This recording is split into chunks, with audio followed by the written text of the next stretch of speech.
I'm going to open up questions in a moment, but before I do, I really just think we should never forget, as we talk about this issue and all the horrible things that have been done in Chechnya, we should never forget the Russians who have really given their lives or risked their lives to try to do the right thing. I mentioned Anna Politkovskaya before, who was killed, and Natasha Estemirova, and many of our current friends who Miriam has been working with, and Barbara, and helped bring together with Chechen friends to try to figure a way out of this. People like Oleg Orlov and Katya Sukaryanskaya, Elena Milashina, Tanya Lokshina, and so many others. These are among the most courageous people that the NED works with. Yesterday we were visited by a Russian dissident, Gary Kasparov, who said the next 12 months is going to be critical and really sees Russia approaching a crossroads. And I guess I just want to maybe raise the first question is, what has to happen for Russia to find a way out of the existential and deepening crisis that it finds itself in part because of its involvement in Chechnya, but also with so many other desperate problems? What has to happen for Russia to finally take a path toward modernization and democracy? Nick or Miriam or Ilyas, do you want to just say a word about that? Well, I think I will start off, since there seems to be a little reluctance here. There's the long term and there's the short term. For the long term, I think we're talking about 100 years, 200 years. The culture of Russia needs to change. Russia is a very complex country. It's an enormous country. And until you have a population that is well educated, literate, which has some sense of human values, you're not going to have very much change. In the short run, I'd rather not address that problem because I think other people are more wise and instructed than I am. But I would think that at least you must have active engagement and exchanges. I would not expect to see progress very soon.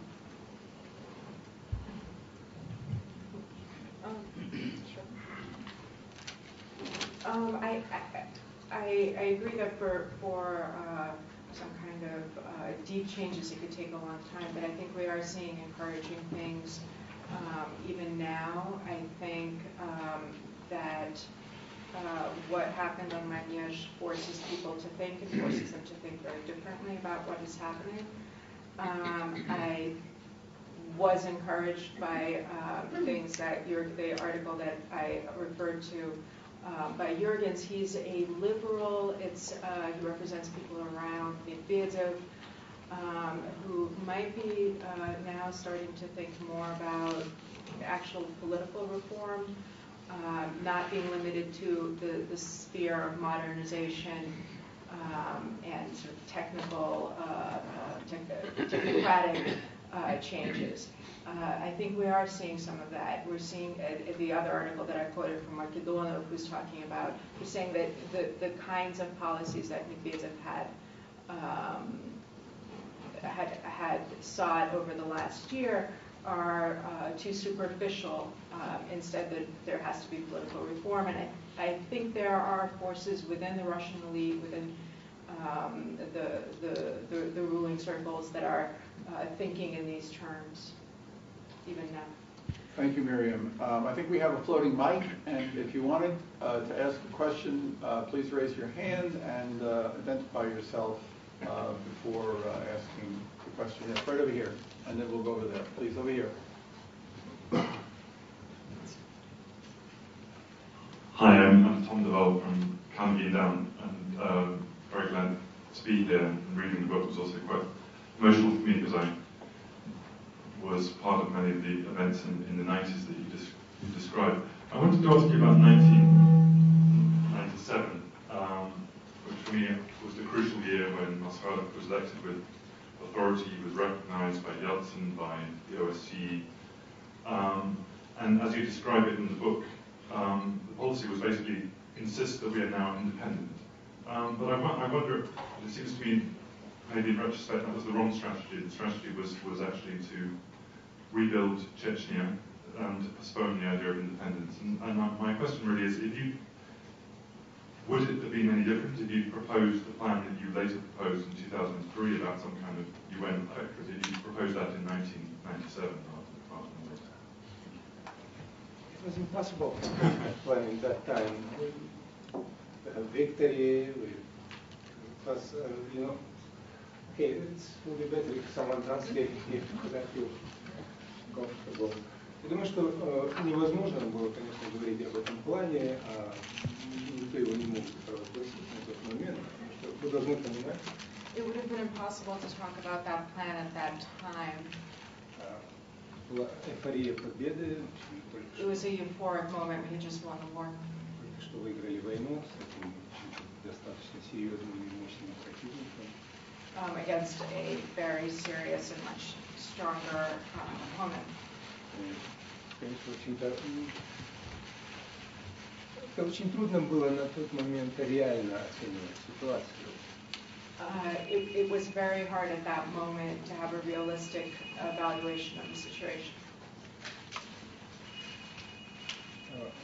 Я думаю, что, в принципе, я согласен, что это было бы уместно делать. И в тот I agree момент, that maybe it would have been appropriate at that time. сейчас и And в now and будущем. in the future. Потому что я твердо уверен, что оптимальное решение вопроса Чечни, да может быть теперь уже и речь должна идти о всем Северном Кавказе. I think that and maybe not just with reference to Chechnya, but for all of the North Caucasus, I think that the optimal solution. Необходимо более конкретное влияние международного сообщества на эти процессы, которые там сейчас происходят. That for an optimal solution, you need to have much stronger international presence and involvement in the processes that are happening there now. Как показали все эти годы, Россия не обладает механизмами решения подобного рода кризисов. As all these years have shown, Russia on its own doesn't have the mechanisms to resolve these crises. Более того, прошедшие годы продемонстрировали, что у них нет даже возможности реально анализировать ту ситуацию, в которой оказался Северный Кавказ и вообще национальная политика России на Северном Кавказе. Even more than that, they seem to lack the ability to even analyze and speak honestly about the situation in the North Caucasus. Сегодня уже говорилось об этом, что в 1999 году проблемой была только одна Чечня. И сегодня мы наблюдаем, что весь Кавказ, все соседние республики уже соперничают по фронтовым сводкам с Чечней в период 2000-1999 года. It's already been said today, but I'll repeat it. In '99, there was only one area of conflict, which was Chechnya, but now there are several other republics that compete with Chechnya, for which one of them has more conflict. Каким образом, в чем будет выражаться это влияние, мне трудно сказать, но во всяком случае хотя бы на консультативном уровне российское руководство должно воспринимать эту ситуацию. И следующее, полное отсутствие мониторинга ситуации, там обязательно должны быть независимые наблюдатели. I would say it's hard to say how the West would be more involved, but at least it should be in a consultative form, and at least to be aware of and monitoring the situation themselves. I just want to reiterate this point. I think the failure of the West in this is a scandal. Right before Akhmadov was killed in March of 2005, he had launched a ceasefire, which was taking hold among the Chechens, and the response to that was to kill him. And nobody even knew. Nobody even knew about it except a few Russian dissidents. Nobody cared. There's a hand up here. Good afternoon. Asta Panonis, and I'm with the local chapter of the Lithuanian American community these days. Last Thursday, in fact, we passed the 20th anniversary of the January 13th assault by Gorbachev's troops against civilians in Lithuania. And there, with the help of the international press, the mobilized civilian population was able to withstand an assault and, in fact, to stop, through public pressure, the assault against the independent Lithuanian government.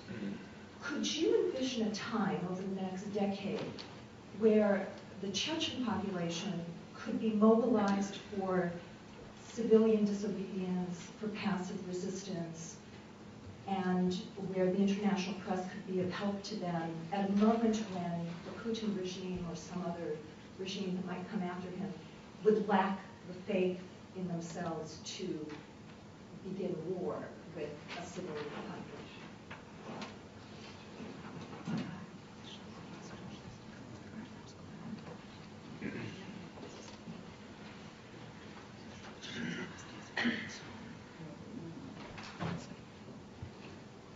Дело в том, что в отличие от средней полосы России, на Северном Кавказе гражданское неповиновение чревато очень дурными последствиями. Там просто расстреливают толпу, как это делали во время антивоенных митингов в ходе первой военной кампании. Unlike most places in Russia, civilian disobedience in Chechnya is punished very harshly. There were times during the First War when peaceful marches were simply shot at.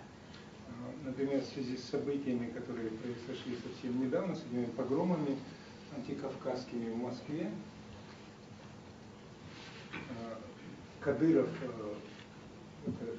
на сегодняшний день руководитель Чечни, он сказал, что он напомнил, что произойди бы это в Чечне, наверное, это все расстреляли бы с танками. Но он имел в виду опыт из прошлой войны. Поэтому очень трудно найти место гражданскому неповиновению в этой ситуации. Это слишком далеко зашедший конфликт. It's very hard to find a space in what is a violent conflict for civil disobedience. Kadyrov made a comment recently referring to the riots on Pamir, saying that if that had been in Chechnya, they would have all been shot on the spot.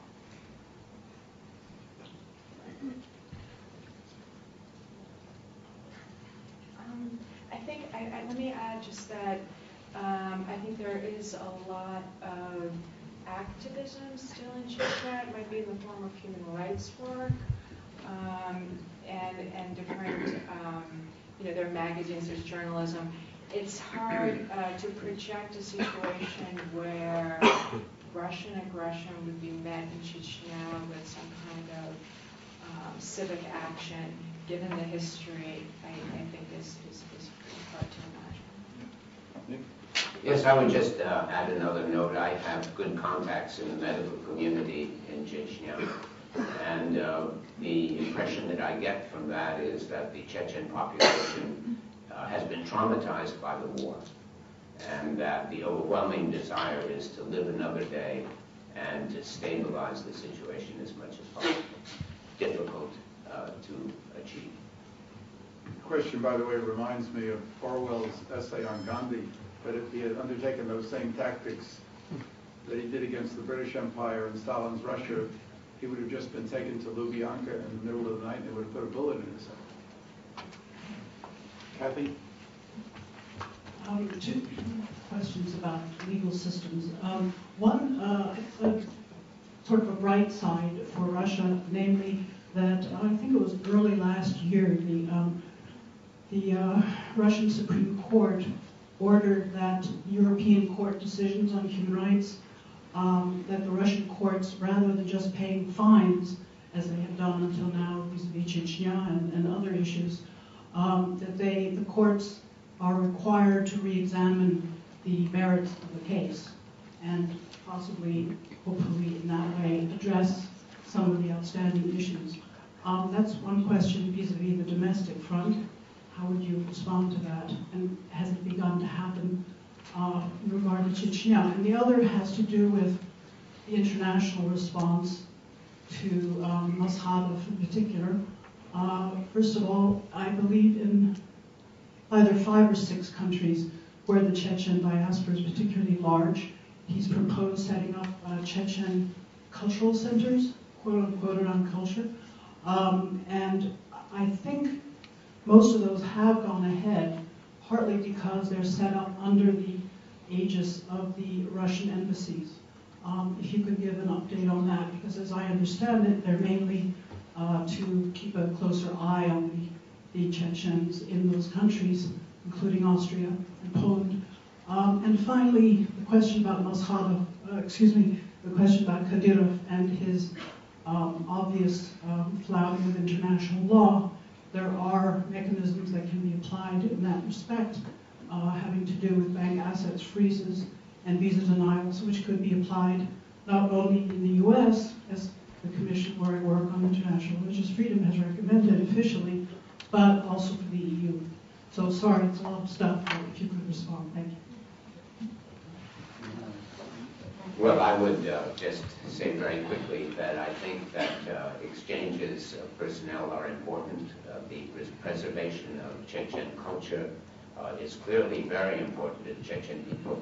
I would also like to note that I have been in touch with young Chechens who've come to the United States to study, and unfortunately, when they go back, and they go back to Kadyrov's regime, they are not necessarily welcomed. So the education that they've gotten in the United States, in some sense, becomes a cause of frustration when they return. В отношении первого вопроса, в отношении тех дел, которые рассматриваются в Европейском суде, да, очень отрадно, что людям выплачивают компенсацию.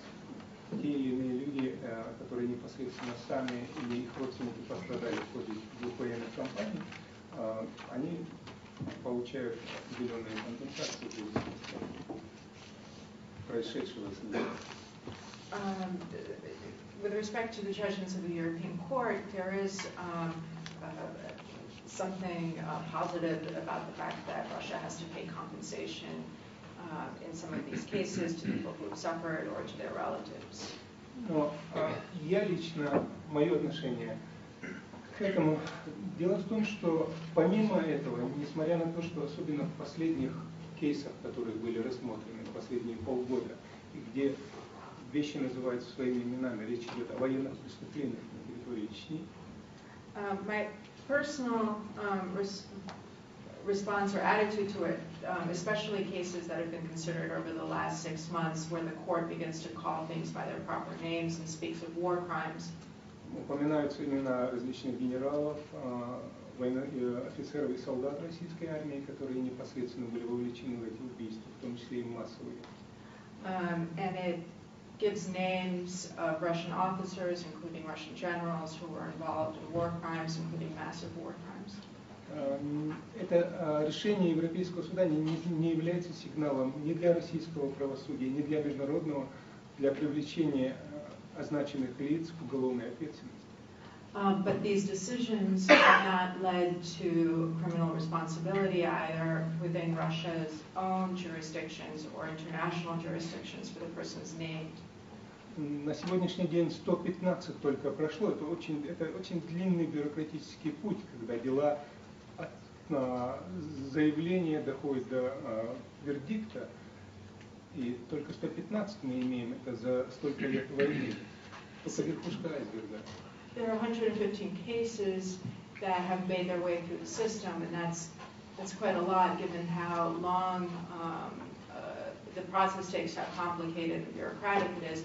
But that itself is a tip of the iceberg in terms of the number of cases overall and the level of abuse that's out there. Мне хотелось бы верить, что кроме возмещения финансового, того, что перенесли эти люди, должно следовать безусловное уголовное наказание всем, кто виновен в тех преступлениях, которые были совершены в ходе этих двух военных кампаний на территории Чечни в отношении гражданского населения.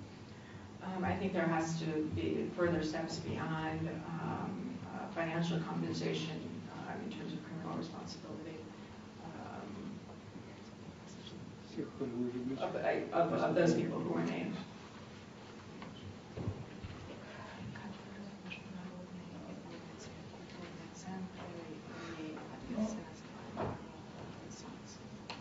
Дело в том, что эта проблема культурных центров Да, с одной стороны, конечно, диаспора должна иметь подобные центры, где они могут прививать своим детям, подрастающему поколению, которые не выросли в Чечне, какие-то знания о культуре, о самобытности своего народа. With regard to the Chechen cultural centers that Kadyrov was able to establish in some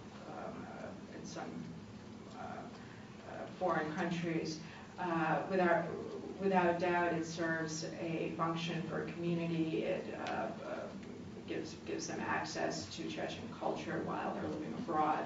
С другой стороны, например, из истории всевозможные центры и союзы спасения, которые создавались в Западной Европе после гражданской войны в России, мы помним, что, как правило, там бывали агенты НКВД, и убийства видных лидеров белого движения, как Миллера, Кутепова и тому подобное, это показывает, что действительно подобные центры, они очень удобны для того, чтобы вести мониторинг ситуации в диаспоре, внедрять агентуру и, в общем, держать ухо востро.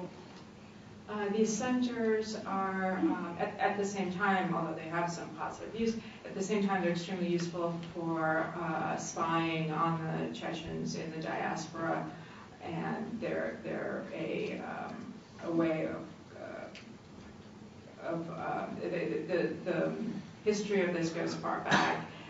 There were such centers established after the Russian Revolution in Europe, and they were responsible for several assassinations, including Miller and Kutepov. So there's a tradition of this in Soviet practice dating back to the period, after World War II? After the Russian Revolution. И следующее, в отношении Кадырова. Речь должна идти не только в отношении Кадырова, но в отношении всех других россиян. Кадыров, есть проблема, говорят отдельно, Кадыров это всего лишь российский чиновник регионального уровня. Не нужно о нем рассуждать как отдельном самостоятельном, я не знаю, водителе этой земли. Это чиновник, это российский чиновник. И он, как и любой другой российский чиновник, повинный в принятии решений, которые привели к этой трагедии, он должен быть не только лишен виз, он должен сидеть, в общем-то, на скамье Международного трибунала по Чечне, который, я надеюсь, когда-нибудь будет создан. With regard to Kadyrov, I think it's a mistake to see him as an independent politician. He's a Russian bureaucrat, he's an appointed official carrying out a certain task, and I don't think that it's enough to talk about targeted sanctions or not giving him a visa or freezing accounts. With regard to Kadyrov, I think there has to be a hope for some kind of international tribunal at some point that would be able to actually administer justice.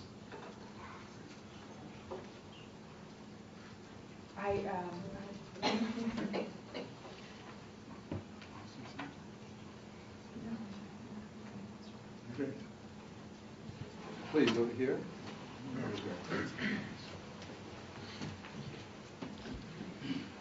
Good afternoon. My name is Christopher Swift. I'm with the University of Virginia Law School.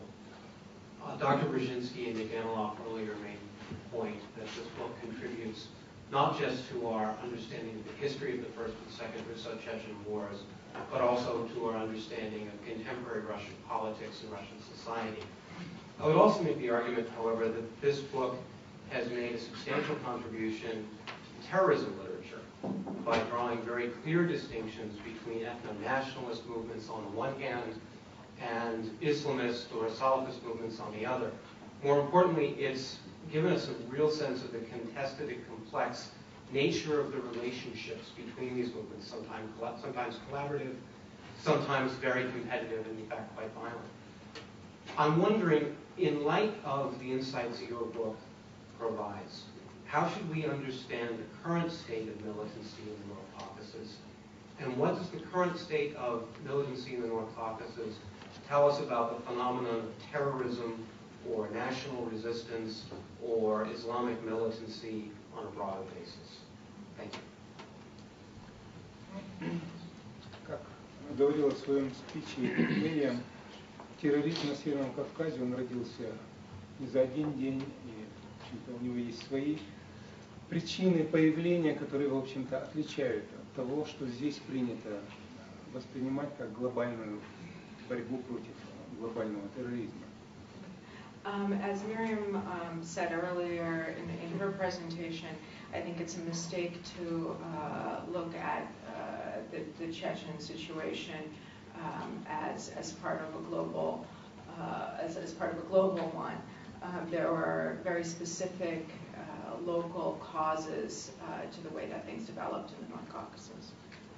Не нужно забывать, что во время объявления независимости Дудаев, лидер чеченцев на тот момент, на 1991 год, говорил о присоединении к Европейской демократической хартии, он говорил о построении светского демократического государства и обращался как к России, так и к государствам Западной Европы с просьбой помочь становлению нового государства в этом русле. Dudayev had sought to be a signatory to the Democratic Charter. He sought a secular state that would be based on democratic principles.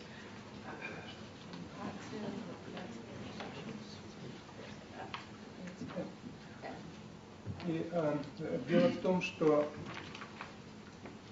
Россия, которая на тот период, на период 91-94 года, в принципе не предпринимала никакие попытки найти компромисс с этим новым образованием, которое оказалось у него по соседству. And there was an opportunity that was missed in 91 to 94 to try to find a solution with this new entity that had emerged out of Russia under Dudayev.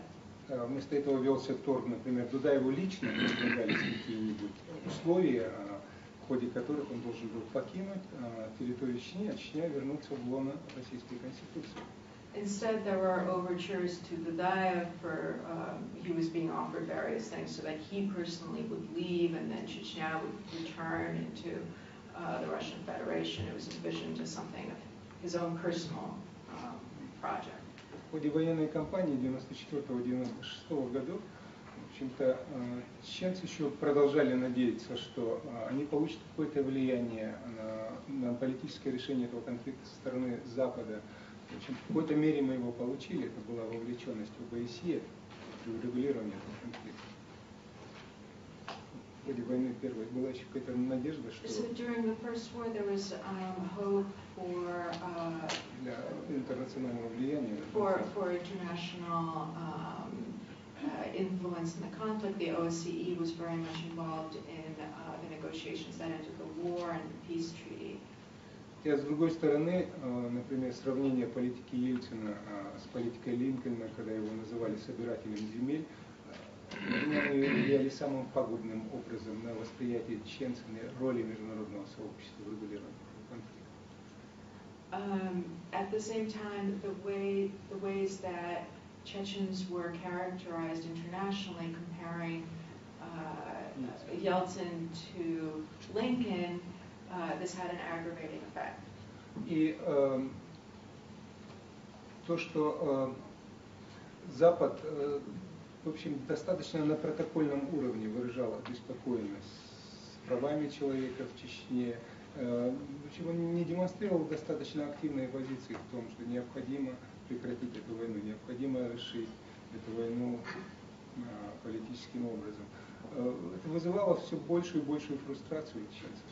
Мы никому не нужны были демократы. Для всех мы были удобны с бородой, с криками о джихаде и с автоматом Калашниковым. Тогда не нужно было ругаться с русскими.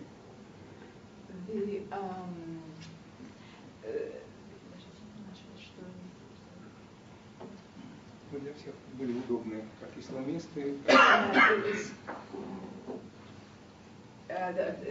Sorry, I just lost, there were several sentences there. The Chechens were convenient foil for everyone. If they appeared as Islamists, it was easy to simplify them and marginalize them. The nationalists were never able to bring home anything. They weren't able to show any kind of achievements within their own society, and they lost they lost their constituents.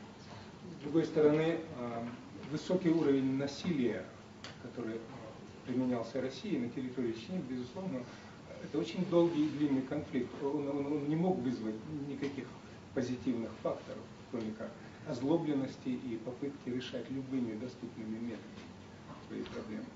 And the other factor is the violence itself, that the long period of intense violence brought about more terrorism. It brought about greater frustration, greater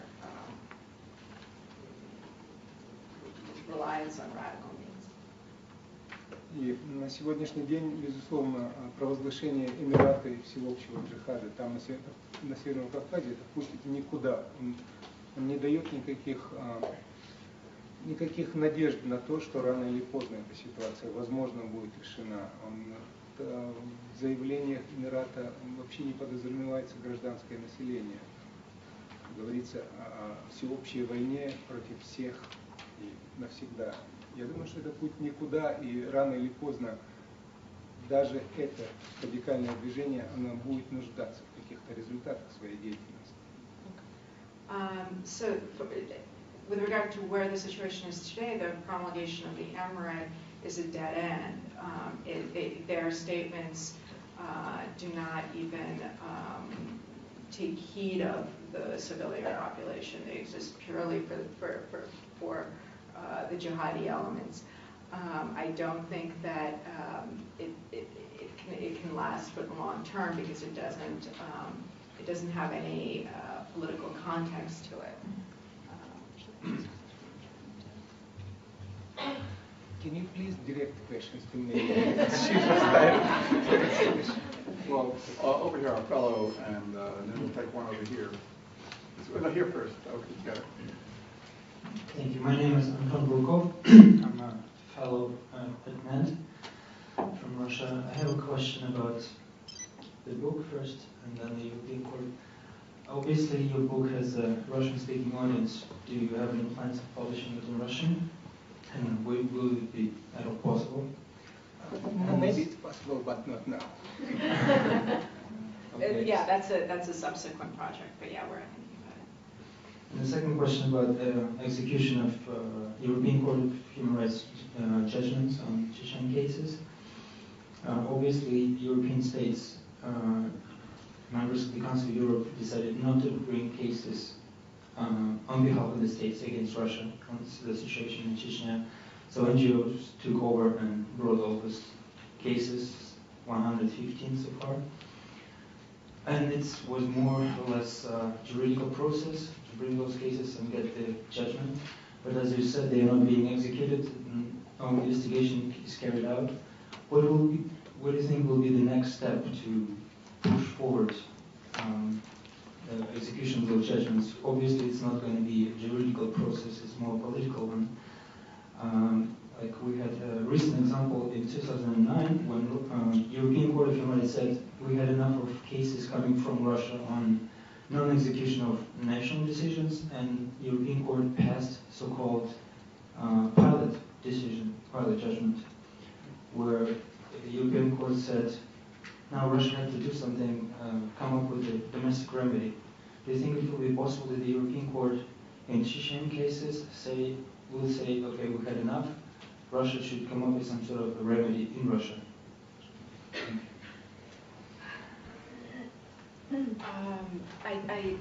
I don't.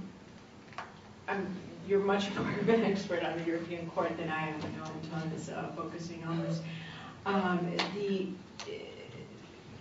The court. My understanding is that what they're seeking is a reconsideration of those cases, and the court is meant to change, to bring about political change within a country, to bring about better institutions, better practices, and those things are not being addressed. And I agree with you, there needs to be a political element for the not just the judgments, but the larger meaning of the judgments, that Russia has not created institutions of accountability for its military in Chechnya. That larger piece also requires a political solution as opposed to a purely legal one. We have two hands here, so why don't we take them together? Okay, you first, and then pass the mic over. Good afternoon. I'm Lisa Kierans. I'm with the Department of State. I'm not speaking in my official capacity, but until last month I was refugee coordinator at the American Embassy in Moscow. And so I'm very interested in U.S. assistance efforts in Chechnya and in the region. And what I've noticed over 3 years that I spent in Russia is that Chechnya is increasingly isolated. As much as the U.S. government might want to do something palliative there, it has become virtually impossible. We remain there, USAID and the Bureau of Population, Refugees and Migration and the State Department, trying to help the people. But most other donors have already departed. And most foreign journalists don't seem to enter. And if they do, they don't seem to make it much past Prospect Putna in Grozny. And so many people who really could make a difference in bringing attention, the world's attention to Chechnya, either have been assassinated or have been refused visas to Russia or refused permission to travel to the North Caucasus, very tragically. So I congratulate you on this book, which I think is extremely important in shedding light on a region that doesn't get enough attention. But I wonder if you would have any recommendations for how the world can re-enter that part of Russia, the North Caucasus, how we can have a positive role there. And I wonder if you think the 2014 Olympics in Sochi give us any kind of opening, or if not, if you see any other openings. Thank you. Okay, we'll hold off. Just pass the mic right to your right. Hi, Bridget Conley-Zelkich from the U.S. Holocaust Memorial Museum. Miriam, my question is mostly for you because it's a comparative one, and I know you are by nature comparative with the work that you do. There's no shortage of places in the world where there are minority groups who feel like they've run up against the wall, where they can no longer pursue their interests through the peaceful mechanisms at hand. Are there any insights that you take away from this work that informs, or could inform, other movements, moments of decision-making factors to take into consideration? Thanks. Thank you. Okay, so the first one had to do with the international community getting into Chechnya and Sochi. Да, в отношении первого вопроса, к сожалению, это не в моей компетенции решает российское руководство, которое сегодня контролирует Северный Кавказ, и, к сожалению, все это идет через переговоры с руководством, но я не вижу их склонность к тому, чтобы допускать в эту зону посторонних или независимых наблюдателей. И это не только последние 2-3 года, это началось с сентября 1999 года. So the situation, with respect to the first question, for access to the North Caucasus, to Chechnya specifically, it is unfortunately possible for Russia to cut off access for Russian officials to make it very difficult to build contacts, and unfortunately didn't begin recently. It started in '99. И в отношении, будет ли как-нибудь способствовать этому Олимпиада в Сочи, мне очень трудно сказать, но Олимпиада в таких условиях какой-то экстрим, и я не знаю, будет ли этот экстрим способствовать открытию региона. It's very hard to predict anything about the Olympics because the Olympics in that environment is some kind of strange extreme itself. So it's hard to say whether, how that might unfold. Oh, the second one was me. Can I add a little bit to what was just said?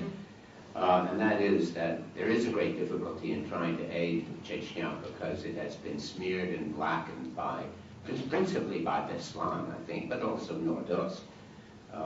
In Maine, there is a small effort to try to create a sister state relationship between the state of Maine and Chechnya.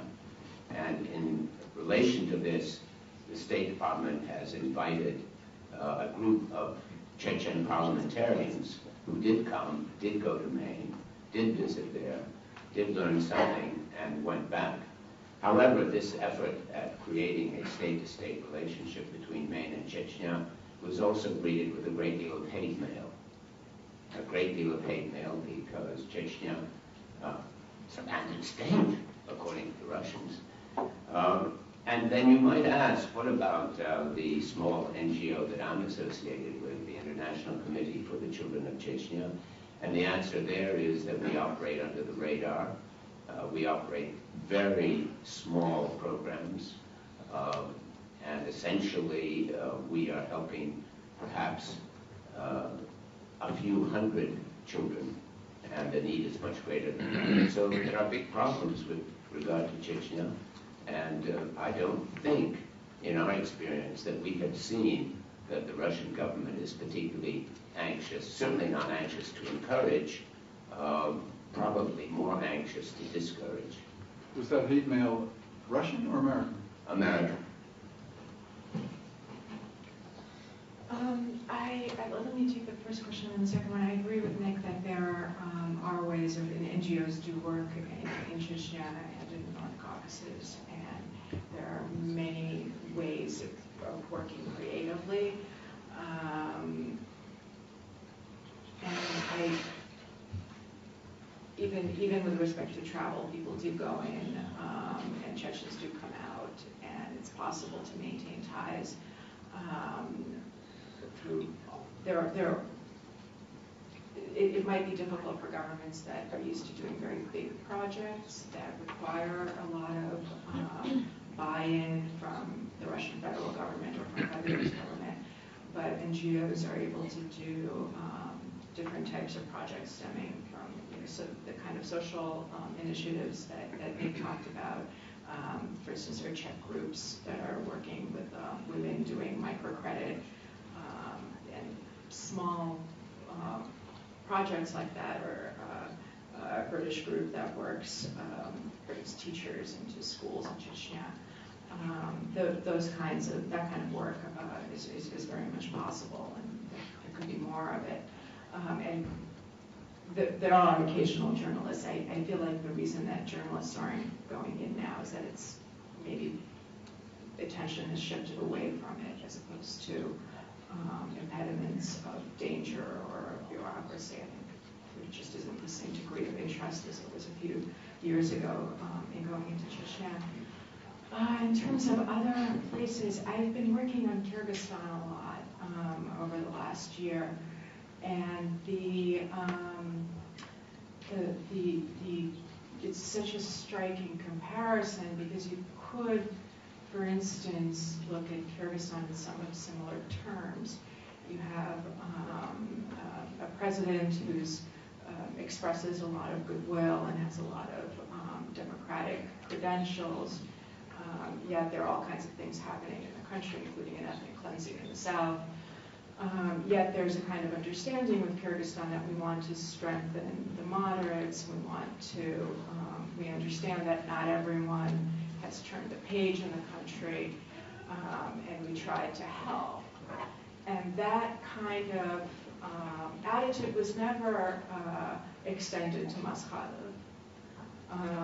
And I think about that a lot because that actually bolsters the case that what Chechnya really needed was recognition, because then it would be treated in a similar way that Kyrgyzstan is being treated now, because you have very similar, you have drug lords and criminals and rogue military. You have, maybe not to the same degree, but you have similar types of problems, and just a very different approach from donors, from governments that approach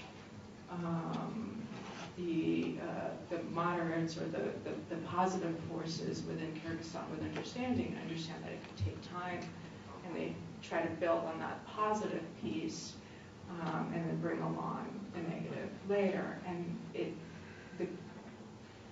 so that's a comparison I look at. And then I look at Osh, which, as bad as the violence was in Osh in the summer, we're talking about hundreds, maybe thousands of deaths. There's tremendous international aid and attention and investigative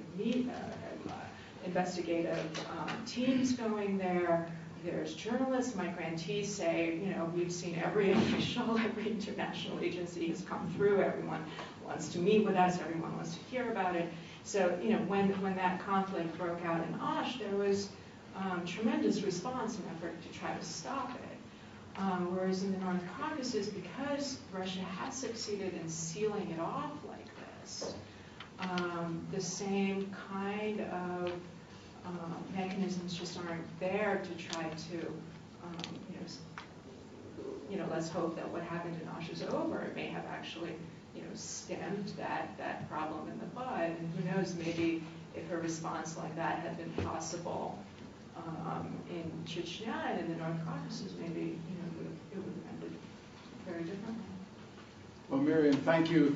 I want to thank all of our speakers, Zbig, who's no longer with us, especially Ilyas and Nick. And I want to finally thank Miriam, who not only for speaking and being the co-author of this book, but also for being our translator today. Thank you so much for everyone for doing a really, really impressive job. Thank you.